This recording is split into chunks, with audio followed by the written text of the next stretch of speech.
Rather than looking at what the narcissist did or said to you, focus on you. Acknowledge you. That's what got you in trouble in the first place. You weren't acknowledged as a child, right? So focus on what your blockage is with money, for example. Because if you've attracted an abuser in your life, chances are that there are other areas in your life that aren't being fulfilled in the way that you would want. You'll see that they're all interconnected. Today we are talking about narcissistic supply again, but as we discuss this matter, keep in mind that as we give them the supply that they demand, we are choosing them over us. We are understanding them over us. We are taking care of their needs and demands over ours. We are giving every ounce of our energy to them in hopes that they too will supply us with some air, some time. But we're knocking on the wrong door because these people will take it all. And if they see that you still have a little bit left in you, they'll come back and take that too. Now, for anyone new to this languaging, narcissistic supply is, and I'll give you the Wikipedia definition, narcissistic supply is a pathological or excessive need for attention or admiration from codependents, or such a need in the orally fixated. That could be alcoholism, overeating, things like that, where people feel that they can't express themselves. They keep everything bottled up inside that does not take into account the feelings, opinions, or preferences of other people. The attention and acknowledgement that they seek is like a bottomless pit because they are never satisfied. It is never enough. Supply for them is both material and emotional. It's the victim's house, vehicles, money, reputation, status, where the victim is exploited, but the victim is exploited emotionally and physically as well because they drain the energy out of them, like I just mentioned. That's why we call them vampires. They need attention 24/7. So for example, if they went to work and had an ordinary day, they feel empty. An ordinary day to them is a death. No one was particularly impressed with their work. No one paid them a compliment. No one made them feel special in any way. Just an ordinary day. So now they'll come home looking for energy to refill. They really are like vampires. If you aren't jumping for joy to see them or making them a special meal, if you're just having an ordinary day also, they will bait you into a fight or say something to hurt your feelings so that they can feel more powerful. And this powerful feeling that they get is akin to, it's a feeling of knowing that they can control your emotions, that they have the power to make you feel bad. Like a puppet. They have the power to control you. This energizes them. They feel big and powerful. Vengeance makes them feel alive. It's like the kid in school that finally gets back at someone who hurt them or who won the contest, and now they're angry, so they'll set out to put gum, for example, on the classmate's seat and then feel good about that. And that's what it's like for them. And it's difficult to see when they need supply because by the time that you realize that it's what they were after, they've already caused some sort of cognitive dissonance in you. One minute you thought everything was fine, and the next they're being dismissive or rolling their eyes or saying something really hurtful that appears to have come out of left field. What you didn't pick up on was that you didn't respond right away to something that they said. What you didn't pick up on was that you asked them to bring in a cup or a dish from outside when they come back in. And to them, they took that as someone trying to control them because now you're telling them what to do. You're supposed to be below them, not above. You didn't pick up on the fact that you weren't looking at them directly in the eyes when they said something to you. What you didn't pick up on was that when they asked you for your opinion, you gave them the wrong answer because they wanted you to have the same opinion as them. It's incredibly hard to know what they want. Even down to what you're feeding them can trigger a need to strip you of your energy. The idea alone of feeding them is supply in itself because they have their personal servant. But if one day you're ill, in pain, or too exhausted to cook, and you decide to make it simple with sandwiches and a bowl of soup, they won't tell you this, because if you explain that to anyone, they would lose credibility. But inside, they're angry. You failed to make them feel special because you didn't provide a nicer meal. They aren't looking to your side of the fence at your pain or illness. That's irrelevant. You aren't a person. You are an extension of them, which means they see you as a tool for their needs, a servant. They don't see you as an individual who has needs. Narcissists simply cannot satisfy. It doesn't matter how much you give. They want more. This is a high for them. They are like addicts, always waiting for the next fix. They always need more and more, bigger dosages. It's what makes them feel alive. And without it, they feel completely depleted of energy. So what a perfect match for a codependent who comes into their lives taking on all the responsibilities. Because we as codependents, that's what we do. We take on everybody's responsibilities. And some of you will experience your heart breaking a little upon hearing this, but keep in mind that they don't have to feel like this when all they have to do is get some help and heal. But they chose the easier route. In their minds, why should they displace themselves when everything they want is at their disposal? It's like the grown adult that won't move out of their parents' home because they figure, why would they? When it's way easier than having to go to work and clean their own messes and make their own food. Why would they when they have full supply right where they are? And these people are emotionally dysregulated and emotionally immature. They may be in adult bodies and appear to act mature sometimes, but say no to them, to their demands, and this adult suit falls off, leaving a 2-year-old in a full-blown tantrum. You can't expect them to be there for you because that's what's in this adult suit, a child that never grew up. We need to look at these hard truths so that we can start picking up the pieces of us and put us back together.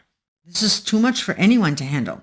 I mean, if you aren't home upon their arrival and out with a friend, someone is more interesting than them. Someone is more important than them.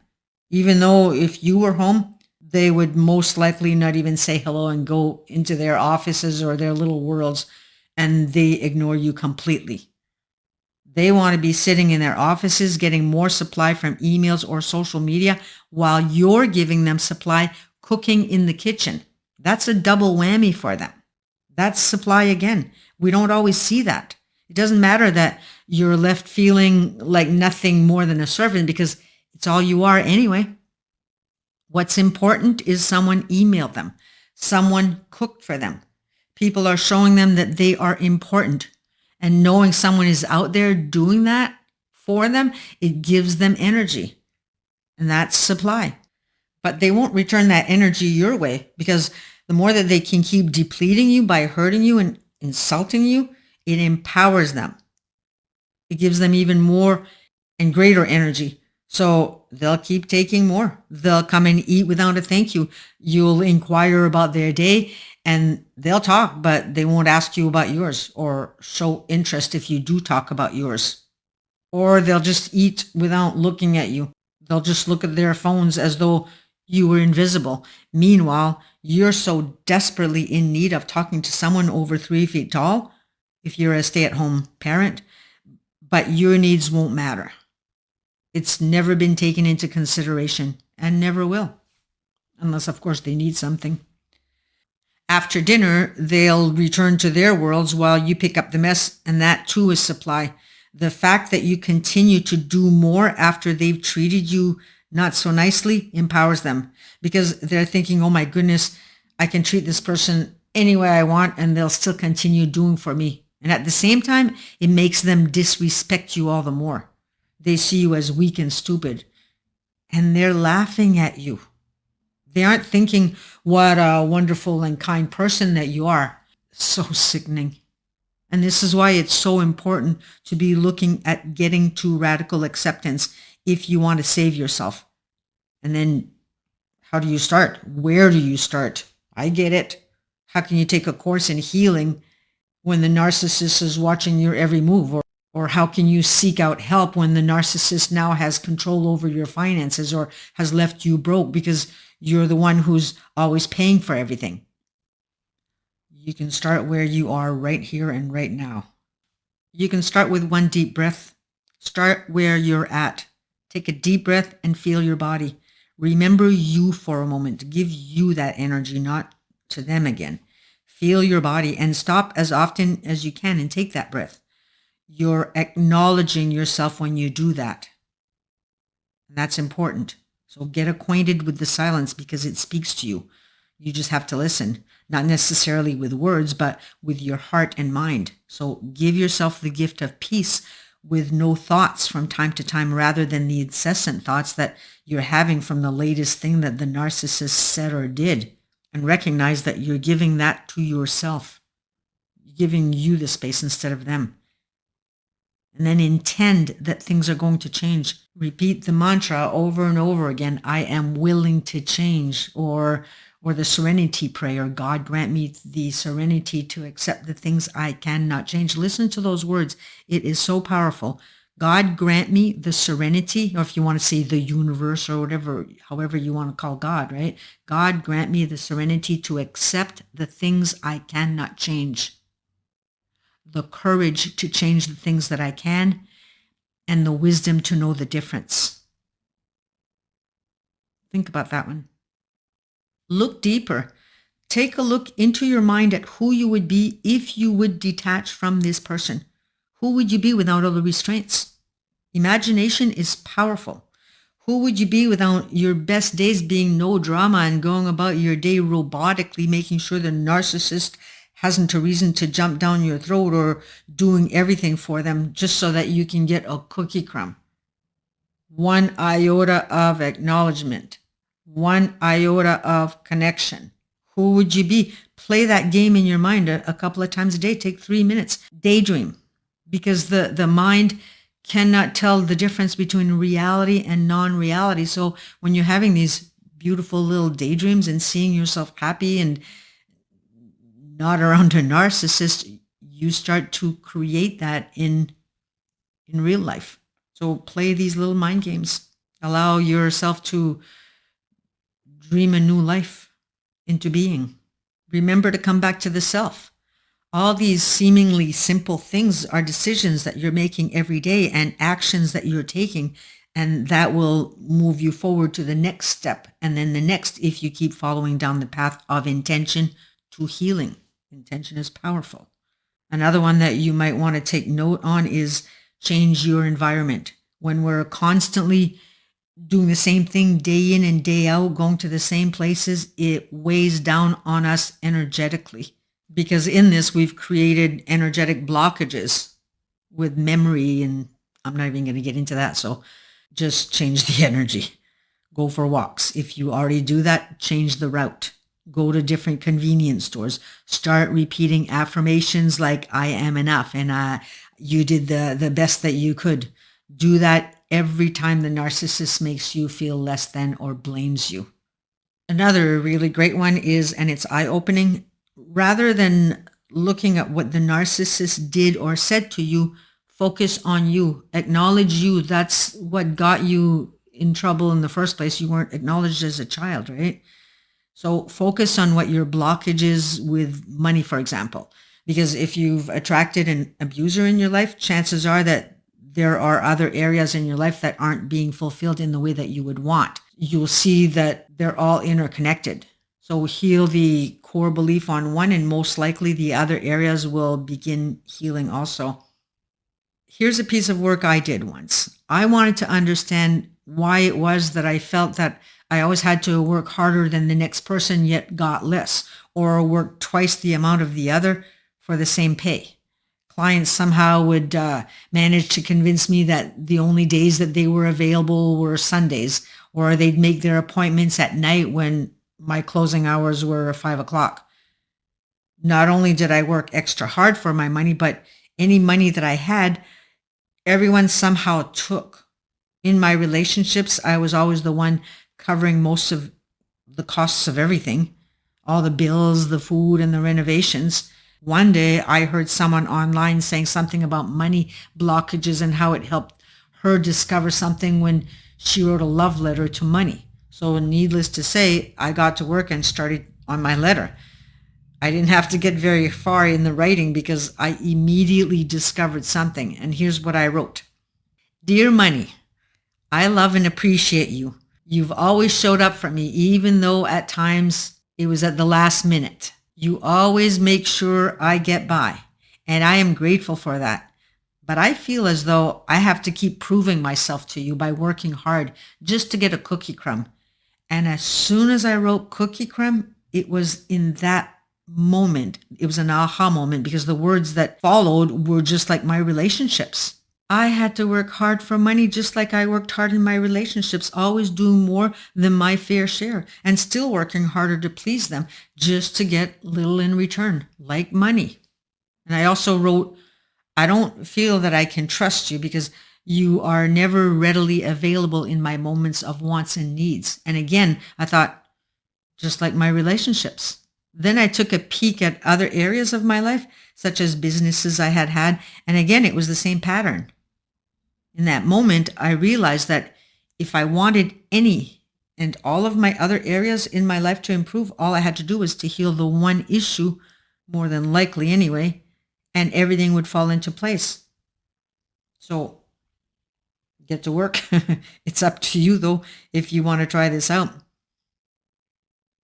And the last thing that I want to mention is the guidance system that we all have that you can get access to.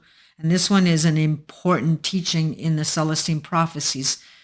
If anybody's ever read that book, highly recommend it. When we are connected to the energy of spirit, we get answers, not in the form of words necessarily, but in the form of intuition, dreams, and coincidences. But we have to pay attention and we have to follow the guidance if we want to know each step on the journey, if we want to know what's next. So the way that we connect here is by every day looking for beauty, regardless of whether you're indoors or outdoors. Make it a point to do that. Beauty is love because beauty brings us to appreciation and gratitude. In that state of gratitude and appreciation, we become one with all. It's like when you stop to smell the roses, you're one with all, right? We find ourselves fully immersed in the presence. And when we're fully present, we are here to hear the callings. You have to be present. After all, you can't hear what someone is saying to you from another room, or at least you won't hear clearly. So while you go about your day noticing and appreciating, you'll feel your intuition nudging you to go for a walk, for example. Do that. Follow that. And stay aware of any coincidences. Expect them.